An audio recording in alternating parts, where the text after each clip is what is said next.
فأعوذ بالله من الشيطان الرجيم قل لو كان البحر مدادا لكلمات ربي لنفد البحر أن تنفد كلمات ربي ولو جئنا بمثله مددا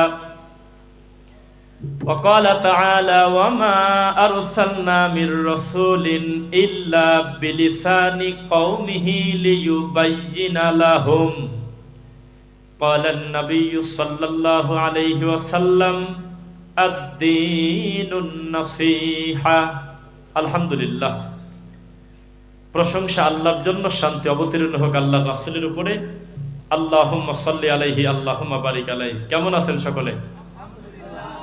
ঐতিহ্যবাহী খাটড়া জামে মসজিদের পুনর্নির্মাণ কল্পে ৬৫তম ইসলামী সম্মেলনের একটি পর্যায়ে আল্লাহ আমাদেরকে রেখেছেন। বক্তা শ্রোতা সবাই সব পরিচয় ভুলে আমরা আব্দুল্লাহ হিসেবে আগে আল্লাহর প্রশংসা আদায় করি আলহামদুলিল্লাহ। দীর্ঘ সময় আপনারা কথা শুনতেছিলেন। আমি আমার জায়গা থেকে আমি একটু পরীক্ষা করে দেখি আমাদের ভাইয়েরা সুস্থ আছেন কিনা, এনার্জি ঠিক আছে কিনা, তাহলে আমরা সেটার উপরে কথা বলবো। লিল্লাহি তাকবীর, লিল্লাহি তাকবীর। আমরা মুসলিম, সন্দেহ আছে? কবরে সেজদা দেয় সেও নিজেকে মুসলিম বলে, এটা কি জানেন? চট্টগ্রামের অধিকাংশ মানুষের আকীদা তারা যে পীরের মুরিদ, ওই পীর বেঁচে থাকতে তার যেমন ক্ষমতা ছিল মরার পরে আরো মরা পীরের ক্ষমতা বেড়ে গেছে। এজন্য বাচ্চাদের পরীক্ষার সময় গিয়ে দোয়া চায়, আর মাত্র কয়েকদিন পর পরীক্ষা, আব্বাজান আপনি ভিতর থেকে দোয়া করে দেন। শুধু মুসলিম হলেই যথেষ্ট না, আত্মসমর্পণকারী মুসলিম হতে হবে। শিয়ারাও নিজেদেরকে মুসলিম দাবি করে, জানেন? যারা তাদের নিজের কুকুরের নাম রাখে আবু বকর, নাউজুবিল্লাহ মিন যালিক। যারা জীবন্ত দুইটা বাচ্চাকে আগুনে পুড়িয়ে দিল, শুধু অপরাধ হলো আবু বকর এবং অমর দুইটা ছেলের নাম তোরা রাখলি কি কারণে? টয়লেটের পাপসের উপরে লিখে রাখে ইয়া আয়েশা, নাউজুবিল্লাহ মিন যালিক। অথচ তারাও হজ করে, তারাও নিজেদেরকে আল্লামা হিসেবে দাবি করে, তারাও তাদের আলেমকে শুধু মুসলমান বলে না, বলে বর্তমান জামানার মুজাদ্দিদ। তাহলে ওই মুসলমান কি আপনারা হতে চান? আমি আশা করব আমার তরুণ ভাইয়েরা যারা আমার সম্পর্কে ইতিপূর্বে জানেন, ডানে বামে কোন কমিটি বসে আছে, কে কি করতেছে আমি জানি না, শুধু নিঃশ্বাসের আওয়াজ হবে। পাখি এসে মাথায় পায়খানা করে চলে যাবে, যদি বোঝা যায় যে উনি নড়াচড়া করে তাহলে আমি বক্তব্য দেব না। সার্কাসের জোকার রফিক বিন সাইদ না, একটা কথা বলা যাবে না, বারবার বলতেছি, একটা টু শব্দ করবেন না। আমি কথা বলবো, শুধু আপনি একা শুনবেন। হাওয়ার উপরে নাচতে নাচতে আমি ৩০০ কিলো এসে আবার চলে যাবো ৩৫০ কিলো, এই ঠেক আমার না। আল্লাহর জন্য আমরা যত সময় কথা বলবো, আমি যেহেতু দায়িত্ব নিয়ে বলবো, আপনিও ইনশাল্লাহ গুরুত্ব দিয়ে শুনবেন, এটা আপনার দায়িত্ব বলে আমরা মনে করি। আবার বলতেছি, টাকা পয়সা গুনার দরকার হলে বাড়ি চলে যান, আর নয় মসজিদের ভিতরে দরজা বন্ধ করে দেন, একটা কথা বলবেন না। এখন আমি বক্তা, বাকি সবাই শ্রোতা, আপনারা একটা কথা বলবেন না, নিষেধ করলাম। কোনো মেহমানদারি খানা বন্ধ, কোনো জামাই আদর বন্ধ। কোরবানির ঈদের দিন কোরবানি করাটাই বেশি ভালো কাম। জালসার দিন জালসা শোনা জরুরি। টিকটক করার জন্য আমরা এখানে আসি নাই যে আপনি জিলাপিওয়ালা জিলাপি বেচতেছে, বিড়িওয়ালা বিড়ি বেচতেছে, কারোর কিছু আসা যায় না। হুজুর পাগলের মতো কায়দেই যায়, আর মাঝে মধ্যে কয় ঠিক কিনা বলো, লাভ কি তাহলে? একটা শব্দ যেন না হয়, নীরব নিঃশ্বাসের আওয়াজ হবে মাঝে মধ্যে, ইনশাআল্লাহ। আল্লাহ আমাদের কবুল করুন। আর আমি এই তিতা কথা বলে যখন চলে যাব, তখন এই গ্রামের লোকের ইনশাল্লাহ তারা বলতে বাধ্য হবে, লোকটা ৪০ মিনিট অথবা ৫০ মিনিট অথবা ১ ঘন্টা কথা বলছে, উনি ইনসাফ করছে, কোনো আদে বাদে কথা বলে নাই। আমি সেটা করে তারপর যাবো ইনশাল্লাহ। জানাজার সালাতকে আপনারা কি বলেন? সালাত বলেন না দোয়া বলেন? সালাত যার নাম তার নাম সূরা ফাতিহা হতে বাধ্য। নফল হোক, সুন্নাহ হোক, ফরজ হোক, বিতর হোক, ওয়াজিব হোক, ঈদের নামাজ হোক, জানাজা হোক, পৃথিবীতে সূরা ফাতিহা নাই এমন কোন নামাজ নাই। অথচ এই সূরা ফাতিহা নিয়ে বর্তমান ফেসবুকে কঠিন পরিমাণ যুদ্ধ হচ্ছে, জানেন কি আপনারা? বিশাল বড় মাওলানা, বিশাল বড় আলেম সূরা ফাতিহা খুঁজে পাচ্ছে না। এক গরু বলতেছে সূরা ফাতিহা পড়ি না কেন জানো? কেন? কয় যে জানাজা হলো দুয়া, ওটা তো নামাজ না। তার মানে আমি এই বোতলে পানি আছে এটা না বলে যদি বলি যে এটা আছে ওয়াটার, তাহলে কি কথা দুই রকম হলো না একরকম হলো? ভাই বুঝে কথা বলেন। আমি বলতেছি এর ভিতরে কোনো পানি নাই, আছে ওয়াটার, তো কথা কি দুই না একই হলো? তো দোয়া মানেই যে নামাজে গরু খেতা জানে? এই সালাতের অত্যন্ত গুরুত্বপূর্ণ আল্লাহর কোরআন মাজিদের একটি সুন্দর ভাষা হলো আদ-দুআ। কে জানে? এখন এই জানাজার সালাতকে তারা নামাজ বলতে রাজি না, সেজন্য বলতেছে আল্লাহু আকবার, সুবহানাকা আল্লাহুম্মা বিহামদিকা তাবারাকা ইসমুকা, জাল্লা সানামুকা, পড়লে পড়, না পড়লে না পড়। ও মুসলমান, তুমি কত বড় ছোট লোক, তুমি কোন ধরনের মাওলানা? আল্লাহর নবী বলেছেন না আজান, কোন আজান নাই জানাজার নামাজে, ওয়ালা নেদা, কোন ডাকাডাকি নাই, ওয়ালা ইকামা, কোন ইকামত নাই, ডাইরেক্ট হবে আল্লাহু আকবার। আর পরিবারের পক্ষ থেকে বলবে, ভুল করলে ক্ষমা করবেন, আর কোন দেনা পাওনা থাকলে বলেন, আর কোন শব্দ চলবে না।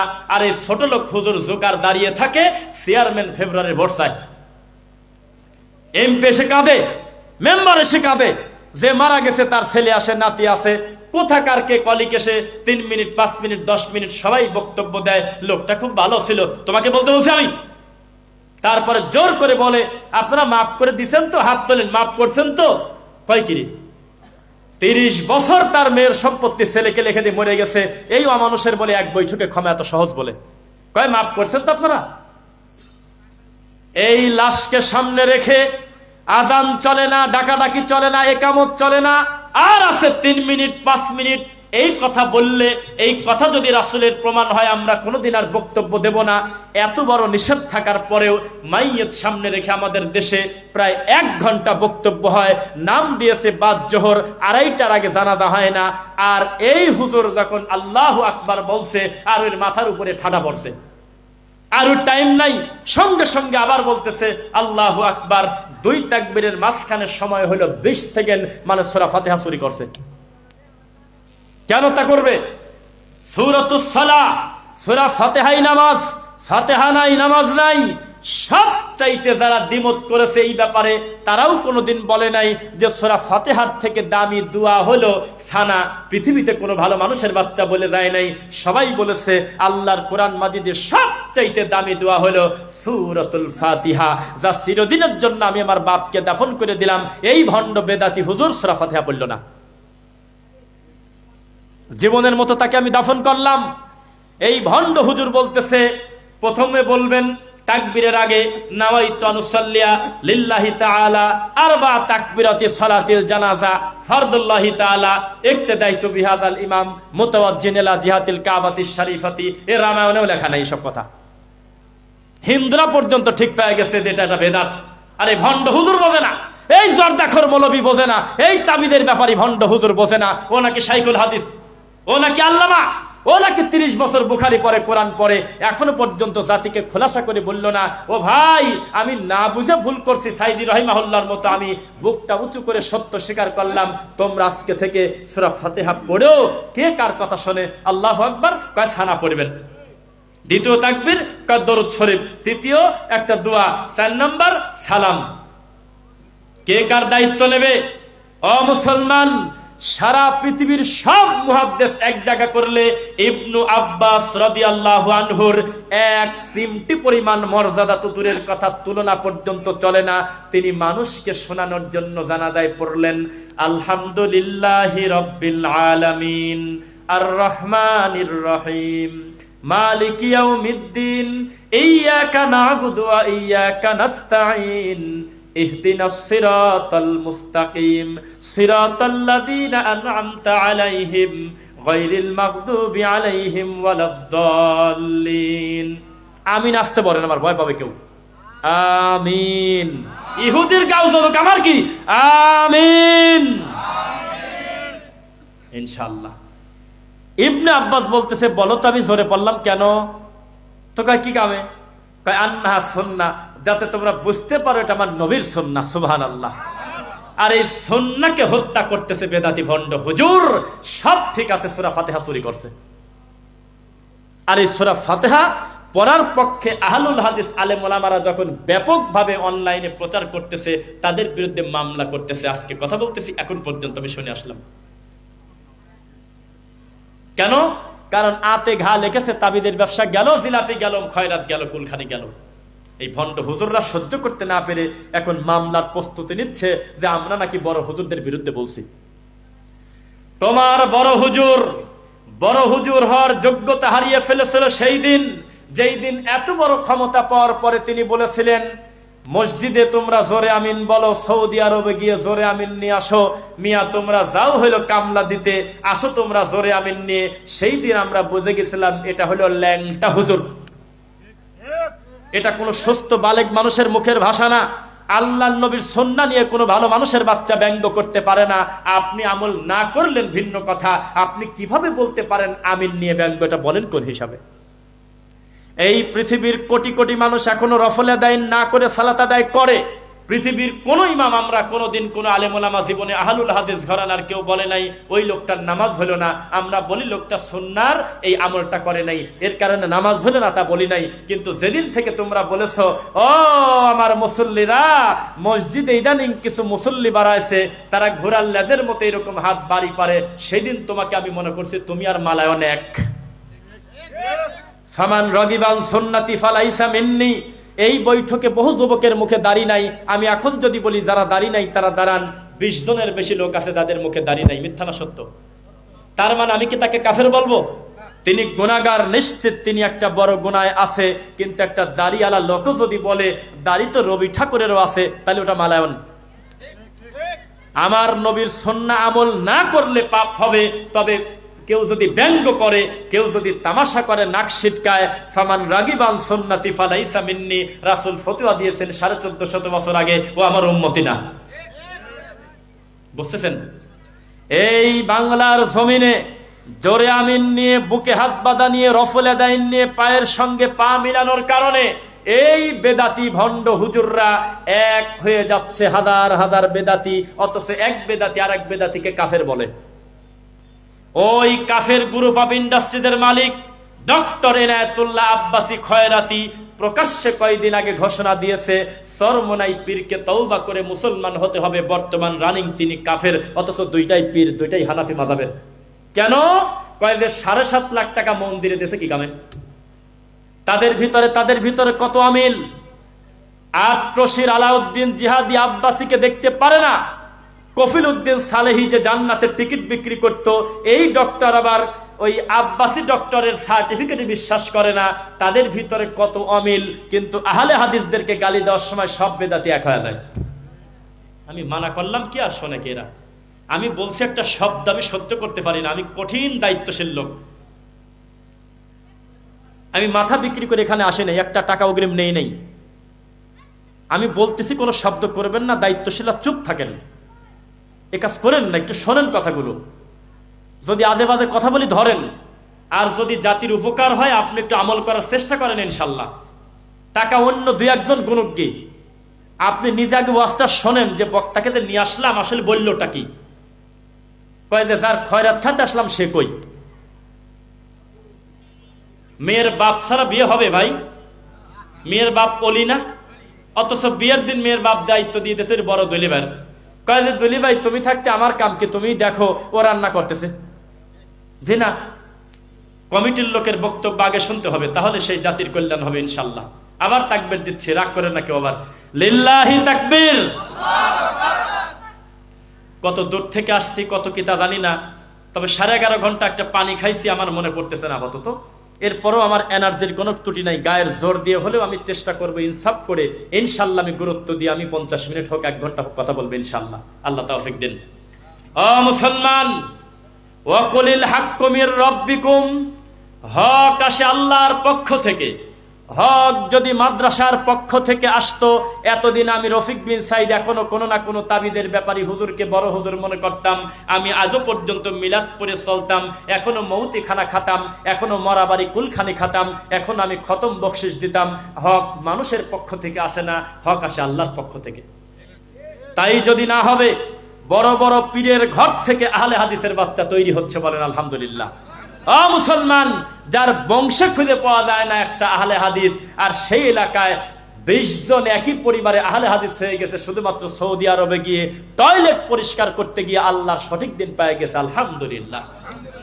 ও মুসলমান, কি কারণে বেদাতি হুজুর রাগারাগি করে তুমি বোঝো না? বেদাতি হুজুরের লুঙ্গিতে আগুন লেগে গেছে, এ খুললেও বিপদ, আবার পরে থাকলেও বিপদ। বিশ্বাস করেন আপনি, আমাদের দেশের এই বেদাতি বড় বড় আল্লামার যেই জ্ঞান আছে আকীদার, এর থেকে ভালো জ্ঞান আছে তাওহীদের আকীদার। যে সৌদি আরবের টয়লেট পরিষ্কার করে, আল্লাহ তাকে বেশি জ্ঞান দিয়েছে। যেই হুজুরকে আল্লাহ কোথায় আছে কথা বললে রেগে যায়, ওটা হুজুর না, ওটা ফতুয়া পায়জামা কিচ্ছু না, ওটা একটা রোগী। যেই হুজুরকে আমার নবীকে আল্লাহ কিসের তৈরি করেছেন এই কথা বললে রেগে যায়, গায়েবের মালিক একমাত্র কে, এই কথা বললে যে হুজুর রেগে যায়। আমাদের এলাকায় আমার এক আত্মীয় ওই মসজিদের ইমামের বহু বেদাত সহ্য করতে না পেরে বলছে, হুজুর আমি একটা কথা বলবো, রাগ করবেন না, বলেন। আমি আপনার ভুল ধরতে আসি নাই, আমি আরবিতে একটা শব্দ উচ্চারণ করবো, আপনি শুধু মন্তব্য করবেন যে এটা কোনো পাপ নেকি নাকি, কি বলবেন বলেন। কয় বেদাতটা কি? বুঝতেছেন ভাষা কি জিজ্ঞাসা করছে? আচ্ছা বেদাতটা কি? অনলাইনে ঢুকে খালি দেখি বেদাত বেদাত করে ইদানিং এর হুজুররা, তো বেদাতটা কি? তখন ওই হুজুর জবাব দিচ্ছে, বেদাত মানে যার দাঁত নাই। খিক খিক খিক করে হাসতেছে। পান তো গালের মধ্যে আছে তরমুজের বিচি, অসভ্য হুজুর। জর্দাদি পান খায়, গুল খায়, তাবিজ গলায়। এই ভণ্ড হুজুর আল্লাহর ঘরে বসে বলতেছে বেদাত মানে যার দাঁত নাই, অথচ জানে না বেদাতির ইবাদত কবুল হবে না। বেদাতি আমার নবীর কাছ থেকে হাউজে কাউসারের পানি পাবে না। বেদাতির প্রতি লানাতুল্লাহ, আল্লাহ লানত ওয়াল মালাইকাতি, ফেরেশতা লানত ওয়ান নাসি আজমাইন, গোটা মানব জাতির লানত। এই বেদাতি বলতেছে যার দাঁত নাই সেটা হলো বেদাত। ও মুসলমান, কার হাতে এই দেশ চলে, কার হাতে ধর্ম চলে? কিছুদিন আগে একটা ধর্মের একটা বড় দায়িত্বশীল একটা লোক ছিল, এখন পর্যন্ত রানিং তিনি পলাতক, তাকে খুঁজে পাওয়া যাচ্ছে না। এই হুজুর বলছিল, আমাকে যদি কোনোদিন বড় ক্ষমতায় দেওয়া হয় আমি মিলাদ পড়াকে বাধ্যতামূলক করে দেব। যেই হুজুর 12ই রবিউল আউয়ালে মিলাদ পড়বে না মসজিদ থেকে, আমরা তাকে ওহাবি বলে বের করে দেব।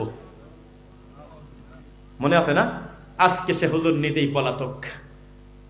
যেই হুজুর বলেছিল আমাকে যদি ধর্মের বড় দায়িত্ব দেওয়া হয়, আমাকে যদি ধর্মমন্ত্রী বানানো হয়, আমি আজানের পরে দোয়া পরিবর্তন করে ওয়ারযুকনা শাফাআতাহু ইয়াউমাল কিয়ামা, এই কথাটুকু নতুন করে লাগা দেব। আজকে তাকে নিজেই খুঁজে পাচ্ছি না আমরা। ও মুসলমান, ইতিহাস সাক্ষী, নবীর সুন্নাহ নিয়ে যারা ব্যঙ্গ করেছে তাদের পরিণতি দুনিয়াতেই লাঞ্ছিত হয়েছে। আজকে সেই প্রমাণ দেব। এইভাবেই আমি আমার বক্তব্য সাজাইছি ইনশাআল্লাহ। রেডি আছেন তো?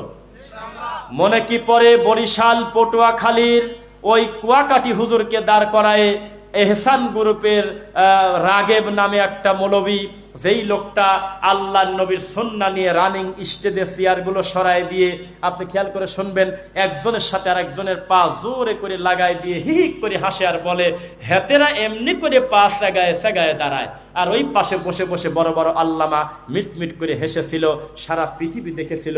সেই দিন আমি রফিক বিন সাইদ আল্লাহর কসম ঘরে বলে বলছিলাম, আল্লাহ এটা ব্যক্তিকে খাটো করে নাই, তোমার দিন নিয়ে তামাশা করেছে, ব্যবস্থা তুমি করো।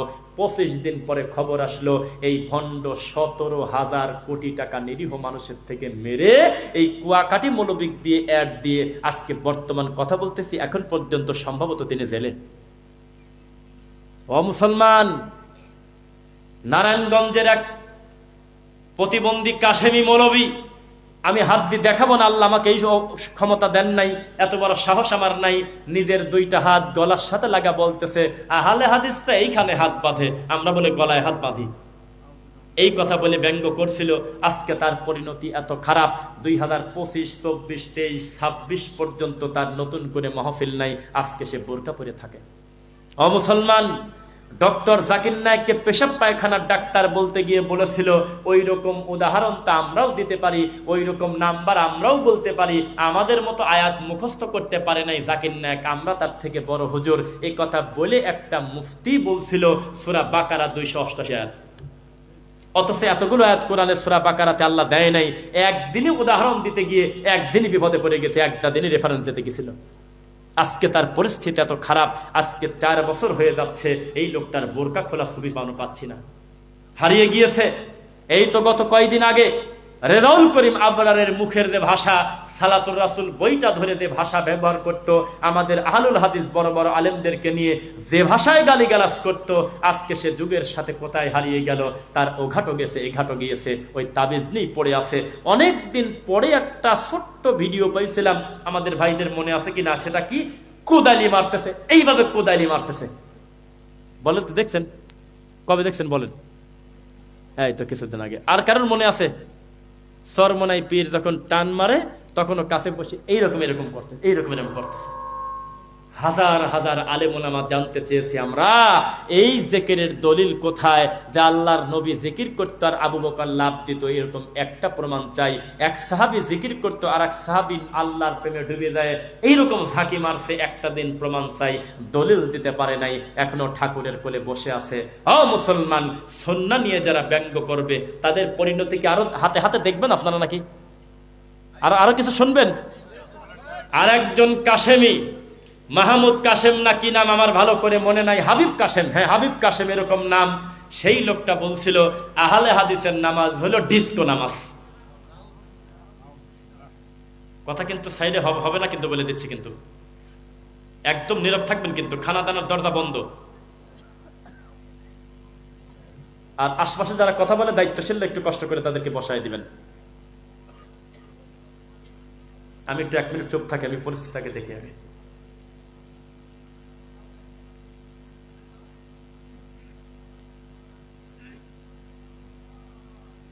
আল্লাহু সামাদ। এই হাবিব কাশেমি আল্লাহর নবীর সালাতকে বলেছিল ডিস্কো নামাজ, মহিলাদের ডিস্কো নামাজ বলেছিল। ওয়াল্লাহি আল্লাহর কসম, 17 দিন পর জেলে চলে গেছে, জেল থেকে বের হওয়ার পরে এ ঘরও গেছে, ও ঘরও গেছে, মানুষের সামনে তাকে এখন হাসির পাত্র হতে হয়েছে। ও মুসলমান, এই জমিনে বহু বড় বড় পাপীকে আল্লাহ আসমান থেকে বৃষ্টি দিয়ে ফসল ফলায় ভাত খাওয়ান, আল্লাহ তাকে বাঁচিয়ে রেখেছেন। তবে সুন্নাহ নিয়ে, দিন নিয়ে তামাশা করলে তাকে জমিনে বেইজ্জত হতে হবেই হবে। ইমাম ইবনু তাইমিয়া রাহিমাহুল্লাহ অথবা বড় একজন ইমাম বলেছিলেন, যেই লোকটা দিন নিয়ে বেশি মস্কারা করে, তামাশা করে, তার ব্যাপারে 2টা মন্তব্য করা যেতে পারে। এক, অচিরেই আল্লাহ তাকে হেদায়েত দেবেন, কারণ এত বেশি উঠে পড়ে লাগছে, মুফতি মারুফ কাসেমের মতো হেদায়েত আল্লাহ দিতেও পারে। 2, আর নয়তো ওই ভণ্ড হুজুরদের মতো একেবারে জাতির সামনে ল্যাংটা হয়ে যাবে, শুধুমাত্র আল্লাহর দিন নিয়ে মস্কারা করার কারণে। 2টার একটা হবেই, নয় হেদায়েত আর নয় চূড়ান্ত ধ্বংস। সাক্ষী আছেন আপনারা? ও মুসলমান, এই বেদাতিরা দেখছে আহলে হাদিসদের টিনের মসজিদ ভাঙলে 3 তালা একেবারে টাইসালা মসজিদ হয়, ভাঙা মাদ্রাসা ভাঙলে মাদ্রাসা ভবন হয়ে যায়। কি করা যায়? সহ্য করতে না পেরে আমাদের বক্তব্য যখন হয়েছে 42 মিনিট, তখন এই হুজুররা তাদের ছাত্রকে নিয়ে এসে আমাদের 4 জনকে রক্তাক্ত করেছিল। সারা পৃথিবী দেখেছে, রাজশাহী বাঘা দেখেছেন। ও হুজুর, 69 বছর তাফসিরুল কোরআন মাহফিল হলো, এ জাতি কিছু বোঝেই নাই যে আপনি কোন মাল। আর আমরা একদিনই আহলে হাদিসের বাচ্চা গেছি বক্তব্য দিতে, আর মাদার কমিটি লাঠি নিয়ে এসে আমাদেরকে মারছে। আমাদের পাথর মারছে 4টা, বাম পাশের পাঁজরে মারা, ডান হাতের কনুই কাটা, সফর সঙ্গীর কপাল কাটা, আসাদুল্লাহ নামে একজনের ঠোঁট কাটা। 5 জন মানুষ আমরা মায়ের খেয়ে রক্তাক্ত হয়ে সেখান থেকে আসলাম। এর নাম বক্তব্যের প্রভাব। ও ভণ্ড হুজুর, তুমি খালি একবার প্রকাশ্যে ঘোষণা দিয়ে দাও, আল্লাহ নিজে পবিত্র, তিনি পবিত্র ছাড়া কবুল করেন না। সারা পৃথিবীর সমস্ত ইহুদি খ্রিস্টান পর্যন্ত একমত, তামাকজাত দ্রব্য হলো একটা নেশাদার দ্রব্য। আজকে থেকে আমি হুজুর কুলি করে তওবা করলাম, আমি জীবনে আমার এই সুন্দর মুখে জর্দা তুলব না, তোমরাও খাবে না। এই ঘোষণা যদি জুমার নামাজে দিত, আমরা আশাবাদী ইনশাল্লাহ সমাজ পরিবর্তন হতো।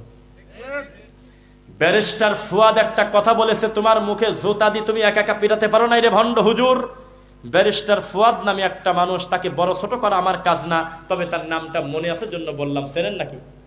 উনি কিছুদিন আগে আফসোস করে বলছে যে আমরা নিরাশ, সপ্তাহে একটা দিন 1 ঘন্টা হুজুরের কাছে আসামির মতো আমরা ধরা দেই, গোসল করি, ভালো কাপড় পরে আতর নিয়ে হুজুরের কাছে যাই যে হুজুর আমাকে কিছু বলবে, অথচ আমরা নিরাশ হয়ে চলে আসি। হুজুর দয়া দেখে যে আব্দুল কাদের জিলানীর বাপের বড়ই ঘর গল্প কাঁদে। হুজুর মনসের পাগলের জারি কয়, হুজুর পাখি উড়ে গেল, কুত্তা উড়ে গেল, ব্যাঙ চলে গেল, কুয়াকাটির গল্প, ওই আশরাফ আলী থানভীর গল্প, বেজির গল্প, শিয়ালের গল্প, বেগুন গাছে মাইক লাগানোর ওয়াজের গল্প, এ কে কোথায় আছেন হাত তোলেন, উল্টা পাল্টা মিথ্যা কথা বলে এই জুমার খুতবাগুলো যদি নষ্ট না করত, তাহলে বড় বড় অপরাধী পর্যন্ত অন্য নামাজ না পড়লেও জুমার নামাজে অন্তত যায়। ওর সামনে যদি 1 ঘন্টা বোঝাতো ওদের সুদ কত বড় খারাপ, ঘুষ কত বড় খারাপ, অন্তত 5 জন মানুষ হলেও পরিবর্তন হতো ইনশাল্লাহ। এমন সময় নেতারা যায় দেখে যে হুজুর হলো 12 চাঁদের 13 পূজার একটা বই আছে, ওইটা ধরে বলতেছে কুল্লু বেদাতিন দলালা, নামাজের পরে বসবেন মিলাদ আছে। ও কি কয় আর ও কি বুঝলো? আমি যে আরবিটা পড়লাম, এই আরবি কি শুনছেন এলাকার লোক? এই আয়াতের অর্থ হলো মিলাদকে দাফন করো। আরে পাগল বলতেছে নামাজের পরে বসবেন, মেম্বারের মা মরে গেছে, মিলাদ আছে। তার মানে ওই হুজুর বোঝে না যে উনি কি বলার দরকার, আর শ্রোতা জানে না যে তাদের কি শোনার দরকার।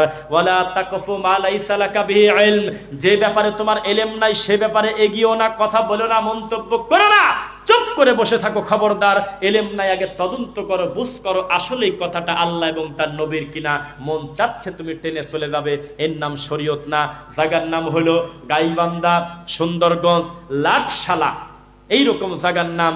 ওই পাশে তিস্তা ব্যারেজ, কুড়িগ্রাম, একেবারে কোন জেলা তা বোঝা যায় না। চলে গেছি আমরা সেটা 450 কিলোমিটার ফাঁকে। সেখানে গিয়ে আমি বক্তব্য দেওয়ার পূর্বে আগামীতে নমিনেশন প্রাপ্ত একজন এমপি, তিনি ভোট চাইবে বা 2টা কথা বলবে। সাকিব আছে কেন? বাইরে গেছে মনে হয়, থাকলে সাক্ষী দেখাতাম আপনাকে।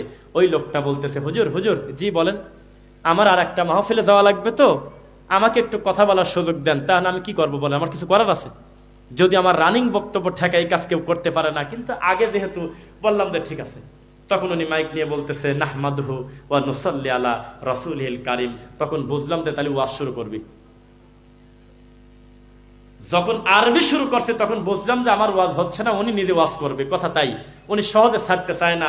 একটা পর্দায় বলতেছে আল্লাহ বললেন, ওরে মিকাইল এদিকে আয়, বলেন আল্লাহ কি করব? তাড়াতাড়ি করে আমার কাছ থেকে যেভাবে পারিস একটু মাটি নিয়ে আমি আদম বানাবো। মিকাইল কিছু সময় পর ঘুরে এসে বলে আল্লাহ আমি মাটি তুলতে পারলাম না।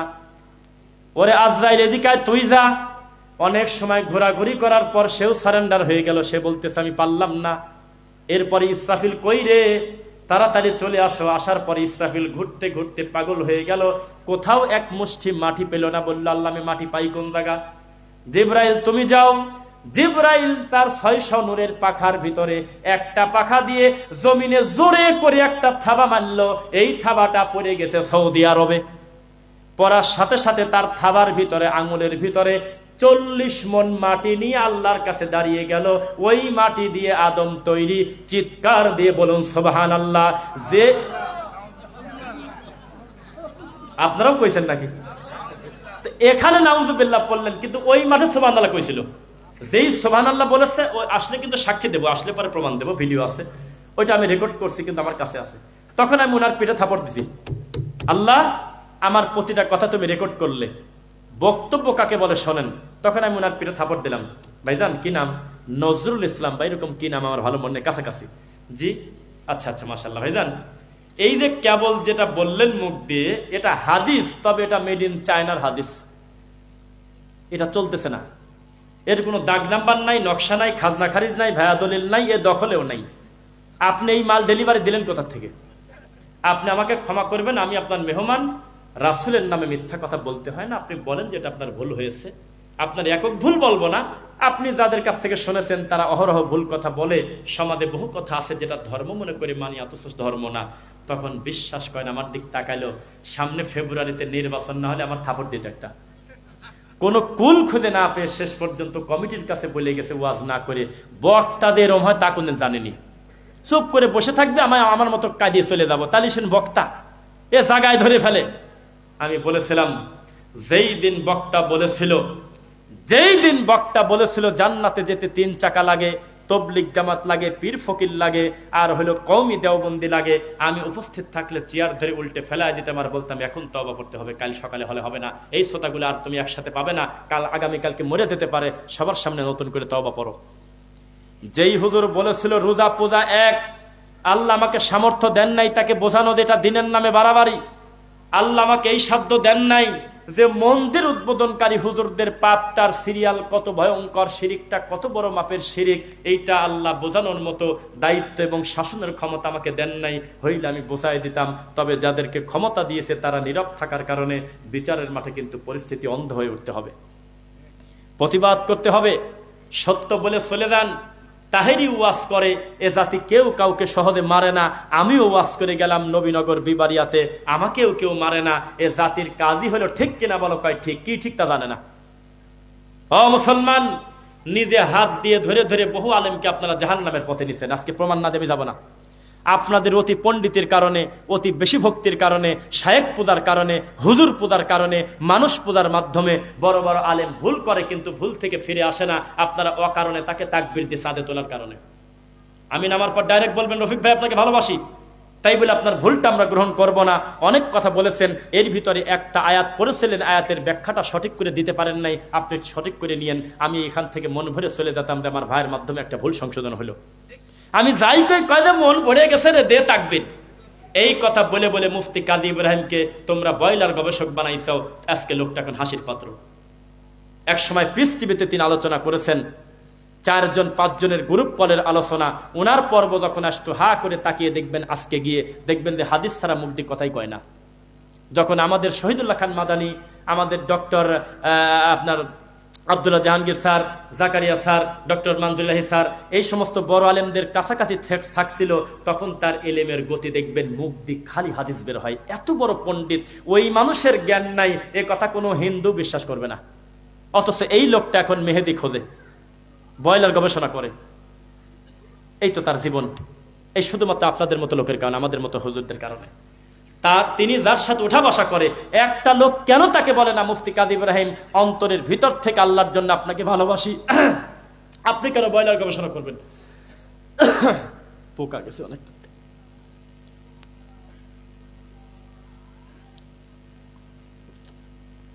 গরম পানির কথা বলছিলাম আর কি অনেক আগে, ঘন্টা 3 আগে যে কথা বলতেছিলাম, একজনও যদি ধরাই দিতে আপনাকে আমরা ভালোবাসি, তবে বয়লার গবেষণা সহ ভালোবাসে না, এই অংশটুকু বাদ দেন। এই সমাজের লোক এখনো মরা মানুষের কাছে ছেলে চায়। এই সমাজের মানুষ এখনো গরু ছাগল মানত করে মৃত মানুষের কবরে। আপনি ওয়াজ খেতে পাচ্ছেন না, আপনি শিরিক বিদাতের খেদমত করেন, শিরিক বিদাতের বিরুদ্ধে বক্তব্য দেন, এই জাতি আপনার দ্বারা কল্যাণ হবে। ওনাকে পাশে বসিয়ে রেখে ভোট চায়, তখন উনি কি করবে? উনি ওই তালেই চলতেছে। ও মুসলমান, এক সময় তারেক মনোয়ারের বক্তব্য শোনার জন্য ছাত্রবেলায় অনেক দূরে দূরে আমরা গাড়ি নিয়ে চলে যেতাম। আমরা গরিবে সাইদি মনে করতাম সাইদি সাহেবের বিকল্প, উনি যেহেতু জেলে, তাহলে ওনার ওয়াজ শুনলে ওই রকম একটা ফিল আসে। লাখ লাখ লোক তার বক্তব্য হয়তো মিথ্যা। সেই লোক এখন ফুটবল খেলে, সেই লোক কোন জায়গা যায়, এ রকেটে চড়ে, কি যে মুখ দিয়ে আদে বাদে কথা বলে। গোটা অনলাইন ইউটিউব ফেসবুক দখল হয়ে গেছে লোকটার কাছে। ইসলাম এখন বর্তমানে হাসির পাত্র। তাহলে এগুলোর ব্যাখ্যা কি দিবেন আপনি আমাকে বলেন? এজন্য দায়ী বক্তা, তবে শ্রোতারাও দায়ী। শ্রোতারা কেন জায়গা মতো বলে না, হুজুর যে হাদিসটা বলেছেন, হাদিসটা আমাদের জানা মতে সহি না, সহি যদি হয় দলিল দেন, আমরা মেনে নেব। তাই ওই হুজুর পরবর্তী মাহফিল আর বাদে কথা বলতো না, খালি কয় ঠিক কিনা বলো, কয় ঠিক। উল্টা পাল্টা তাকবীরের কারণে, অহেতুক মানুষকে নিয়ে বাড়াবাড়ি করার কারণে পরিণতি এই। মুসলমান, একটা কথা বলি, তাকেন আমার দিকে, শুনতেছেন সবাই? উমর রাদিয়াল্লাহু আনহু জান্নাতের প্রথম সিরিয়ালের উম্মতে মুহাম্মাদের শ্রেষ্ঠ সন্তানের একজন, যার জান্নাত দেখে আসার পরে আল্লাহর নবী বলে যে কি দেখলাম রে, আমি দেখলামটা কি? সেই উমর একদিন বলতেছে, আল্লাহর নবী, আমি যে সারা পৃথিবীর সব কিছু থেকে আপনাকে বেশি ভালোবাসি, জানেন নাকি? তবে খালি আমার জানটা ছাড়া আর সবকিছু থেকে বেশি। আমার নবী বললে উত্তর হয় নাই।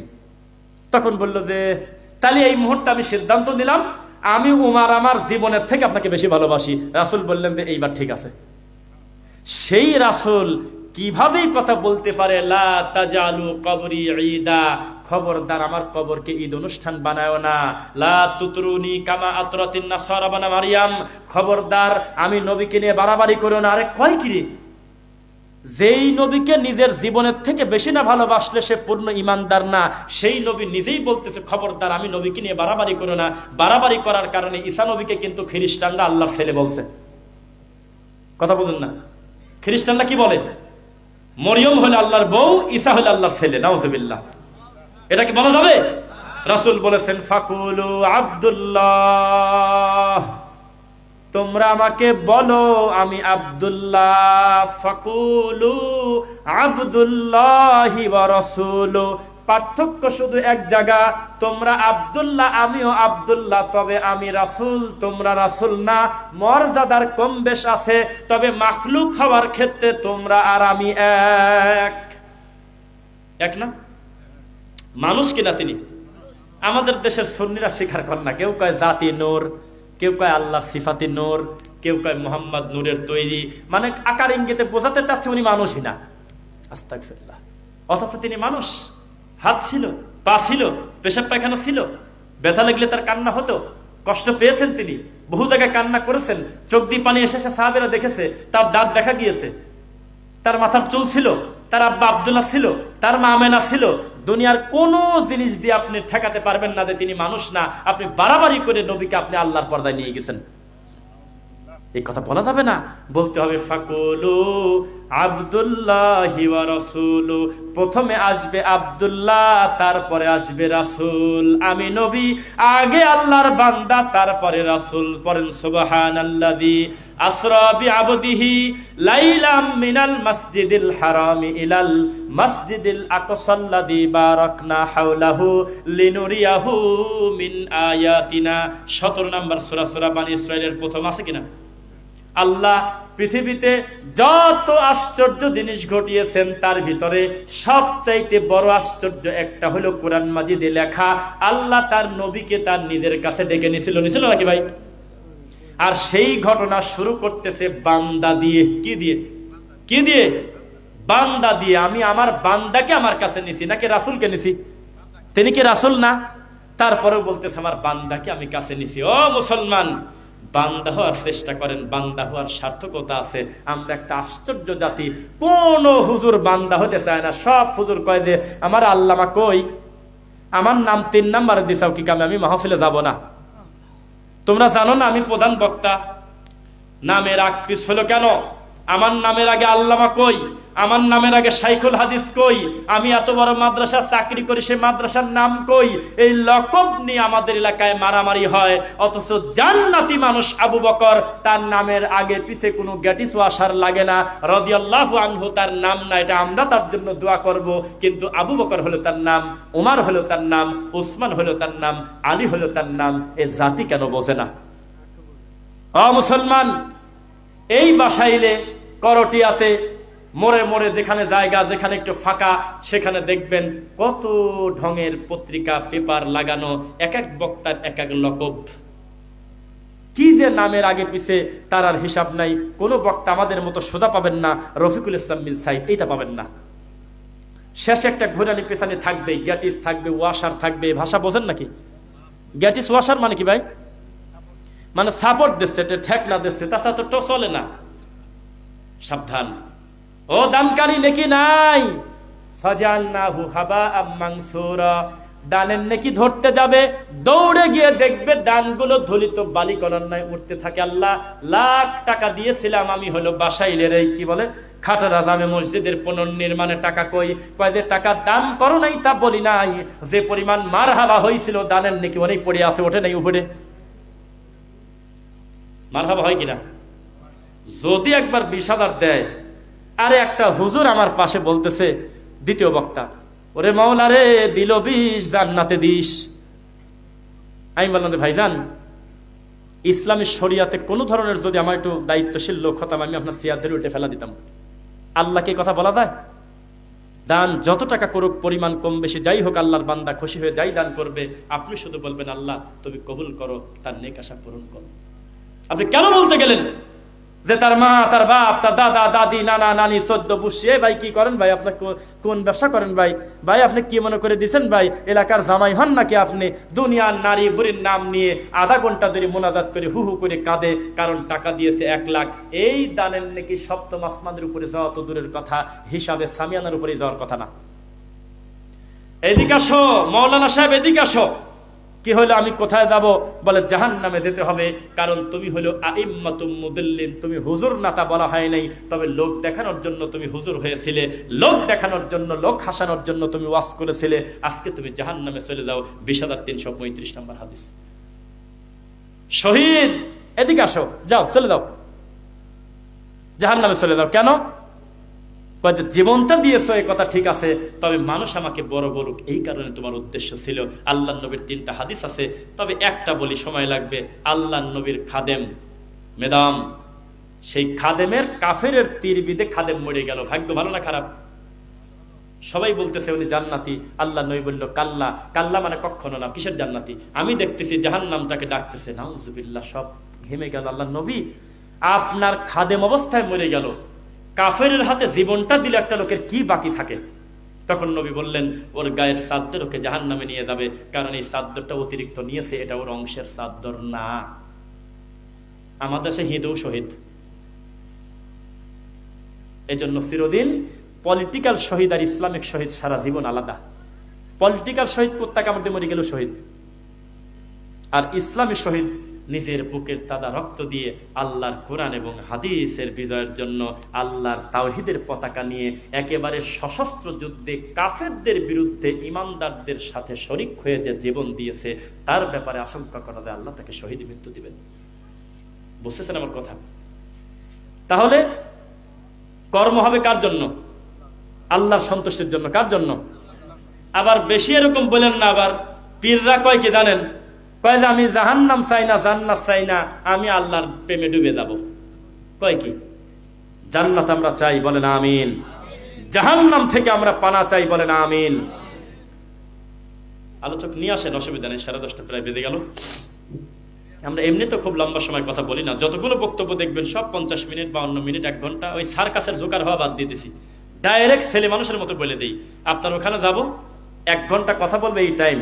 যদি কেউ মারা যায় তার জানাজা হবে হলে 10 মিনিট আগ পিছে, এটা ফরজ না, কিন্তু আমাকে কথা দিয়েছেন, এই কথা হলো ঠিক রাখা দায়িত্ব। আর আমাকে যদি একবার স্টেজে আপনি তুলে দেন, মাইক যদি ভালো থাকে, আমি একটু গড়িমসি করব না, একটু কমিটির ব্যাপারে উল্টাপাল্টা কিছু বলবো না। আমি দায়িত্ব পাইছি কোরআন হাদিস দিয়ে ওই ঘন্টাটা পূর্ণ করবো ইনশাআল্লাহ, এবং আমি তাই করি। আমার উপরে মৃত্যুর হামলা যে ঘটনা ঘটেছে দেখেছেন আপনারা, ওইটা যদি আমাকে মেরে ফেলানোর উদ্দেশ্যে না আসে, তাহলে আমি মিথ্যুক। তাছাড়া লাঠি পাবে কোন জায়গা? কথা তো বলবে। ডাইরেক্ট মাইক কেড়ে নিয়ে আমাদের বাড়ি, সেই জায়গা থেকে ফিরে আসার পরেও আমরা জাতির উদ্দেশ্যে লাইভে বলেছিলাম, আপনাদের যার যার মাহফিল নিয়েছে আমরা বুঝি আপনাদের আবেগ। লাখ লাখ টাকা খরচ করে আমার নামের উপরে মাহফিল করেছেন। আগামী রোজার একদিন আগ পর্যন্ত যতগুলো প্রোগ্রাম, আল্লাহর রহমতের দোয়া করেন আমি 10 মিনিট হলো সেখানে যাবো, উপস্থিত হব, তখন সবাই শান্ত হয়েছে। আর বলছিলাম আমার নাম্বার আর কেউ ফোন দিয়েন না, বলছিলাম, মনে আছে? সুতরাং আমি আপনাদেরকে আল্লাহর জন্য ভালোবাসি। যেহেতু আমার পরবর্তী আলোচক আছেন, তিনিও বক্তব্য দেবেন, অতি দ্রুত তাকে প্রস্তুতি করা হোক। আমি আর কয়েক মিনিট কথা বলতে থাকি। যে কথা বলতেছিলাম, রাসূল সাল্লাল্লাহু আলাইহি ওয়াসাল্লাম বলেছেন, মান কানা ইউমিনু বিল্লাহি ওয়াল ইয়াউমিল আখির ফালইয়াকুন খায়রান আও লিয়াসমুত। আমরা একটা আজব জাতি, আমাদের একটা স্বভাবগত ত্রুটি আছে, আজকে আমরা সবাই সংশোধন করে নেব, বলেন ইনশাআল্লাহ। সেটা কি? কারণ ছাড়া বেশি কথা বলা। যদি বলেন যে রোগ নাই, তাহলে আমি ভুল বললাম নাকি? কারণ ছাড়া। ভাই বাড়ি কোন জায়গা? ভাই অমুক জায়গা। কোথায় আইছেন ভাই? যাবেন কোন জায়গা? রাস্তা ভুল করছেন। এত কথা বলার দায়িত্ব আল্লাহ তোমাকে দেন নাই। ও কারণে বেশি পেশাল পারা জাতি হলে আমরা বাঙালি। অথচ হাদিসে রাসূল বলেছেন, মান কানা ইউমিনু বিল্লাহি ওয়াল ইয়াউমিল আখির, কেউ যদি আল্লাহকে ভয় করে, পরকালকে ভয় করে, ফালইয়াকুন খায়রান আও লিয়াসমুত, সে যেন কথা না বলে, চুপ থাকে। যদি বলেন একবারই চুপ থাকবে, জি চুপ, তবে ফালইয়াকুন খায়রান, যদি কিছু বলতেই হয় শুধু ভালোটুক বলো। সুবহানাল্লাহ। শুধু ভালোটুক যদি বলতাম, বউ শাশুড়ির যুদ্ধ কি এই সমাজে থাকতো? বলেন, উত্তর দেন। শুধু ভালোটুক যদি শিক্ষক বলতো, গাদাখর থাকতো সমাজে? শুধু ভালোটুক যদি আলেম ওলামা বলতো, শিরক আর বেদাত থাকতো ভাই? শুধু ভালোটুক যদি মসজিদের খতিব বলতো, মসজিদের সভাপতি সুদখোর হয়তো ভাই? শুধু ভালোটুক বলে না, তার সাথে আগে পিছে দুনিয়ার আজে বাজে কথা লাগাই দিয়ে বলতেছে, অমুক আয়াতে লেখা আছে আমাদের ভোট দিলে জান্নাত। শরীয়ত নিয়ে মশকারা করেন না, দরকার নাই। এ দুনিয়াতে বহু খ্রিস্টান ইহুদি নাসারা আছে, ভালো না লাগলে মূর্তি পূজা করেন, দুনিয়াতে জাহান্নামে যাওয়ার রাস্তার অভাব নাই। মুসলমান দাবি করে আল্লাহর কোরআন নিয়ে ব্যঙ্গ করেন না ভাই, খারাপ লাগে। ইসলাম নিয়ে তামাশা করেন না, সার্কাসের মাঠ বন্ধ করে দেন। একজন যোগ্য মাদানী আলেম বক্তব্য দিলে 500 জন লোক সামনে বসে না, আর 36 ইঞ্চি বক্তা, রকেট বক্তা, ওই সমস্ত নারীর নাম নিয়ে বিসমিল্লাহ বলে দেখতে বলা বক্তা, এই সমস্ত জুকার নিয়ে আসলে হাজার হাজার লাখ লাখ লোক বসে থাকে। এই দেশের ধর্মে কুত্তায় মুখ দেশে, এই দেশের ধর্মের আর কিছু নাই, এই দেশের ওয়াদে কুত্তায় মুখ দেশে। লেখা আছে স্টেজে 36 ইঞ্চি বক্তা আগমন করিবেন, লেখা আছে বক্তা হেলিকপ্টার যোগে আগমন করিবেন। মহিলা প্যান্ডেলে জায়গা হয় না, এত বড় বক্তা নিয়ে আসে রে। এখন যায় দেখা দে বক্তা কি করে, ওই 36 ইঞ্চিটার কথা বলতেছি। ওদের বগুড়ার একটা বক্তা আছে, নাম বলেন না, দাঁত হলো তরমুজের বিসি, সারাদিন জাল হাদিস বলে। ও হোসেন তুমি বড় না আমি বড়, ছোটবেলা থেকে পুরা জীবনই কাটাইছে জাল হাদিসের উপরে, নাম বলেন না। সেই বক্তার বক্তব্য হুবহু মুখস্থ করে নিয়ে এসে 36 ইঞ্চি বক্তা বক্তব্য দেয়, তার ভিজিট হলো 80,000 টাকা। এই দেশের ধর্মের অবস্থা কত কঠিন বলেন। ও মুসলমান, যুবকদেরকে আল্লাহর ঘরে এগিয়ে দেন, 5 জন করে কমিটিতে যুবক ছেলে ঢোকায় দেন, গাঁজা খাওয়া বন্ধ করে দেবে ইনশাল্লাহ। চক্ষু লজ্জায় হোক, দায়িত্বের ভারে হোক, এই ছেলে মনে করবে আল্লাহর ঘরের দায়িত্ব আমার বাপ আমাকে দিয়েছে, আমি একটু খেয়াল করব। এদের তো মানুষই মনে করে না, আমাদের সমাজরা এই যুবক ছেলেদের মানুষই মনে করে না। হ্যাঁ তুই কি না, যদি কোনো জায়গায় সালিশ বিচারে দাঁড়ায়, কয় তুই এখানে কি কামে, তুই বাদ যা। যুবকরা ঘুমিয়ে আছে জন্য সমাজে এত মাদক, কারণ যারা মাদক খায় তারা মসজিদের কমিটিতে নাই, ঈদগাহ নাই, জানাজায় নাই, নামাজে নাই, রোজায় নাই, হজে নাই, জাকাতে নাই। ওদেরকে আমরা অলিখিত ভাবে বলে দিছি, তোরা 2 বেলা গাঁজা খাবি, 1 বেলা ভাত খাবি আর টিকটক করবি।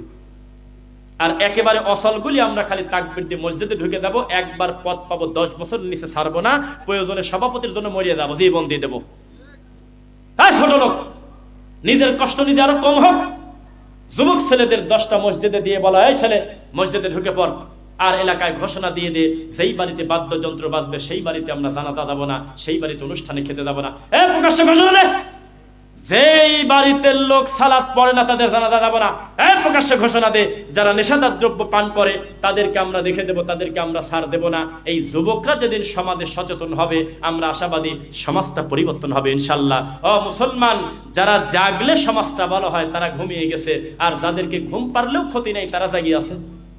আল্লাহ তুমি আমাদের অতীতের ভুল ক্ষমা করো, আল্লাহুম্মা আমিন। যে কথাগুলো বললাম উক্ত কথার উপরে আগে আমাকে এবং যারা শুনলেন আল্লাহ সকলকে আমল করার তৌফিক দিন, আল্লাহুম্মা আমিন। আল্লাহ সুবহানাহু ওয়া তাআলা আমাদের দিনী ভাই যারা যে যেখান থেকে এসেছেন পুরো বক্তব্য শুনে একেবারে শেখের মুখে মজলিস ভঙ্গের শেষ দোয়াটা পড়ে তারপরে বক্তার সাথে একসঙ্গে বাড়িতে যাবেন। আল্লাহ আপনাদের সফরকে নিরাপদ করুন, আল্লাহুম্মা আমিন। আসসালামু আলাইকুম ওয়া রাহমাতুল্লাহি ওয়া বারাকাতুহু।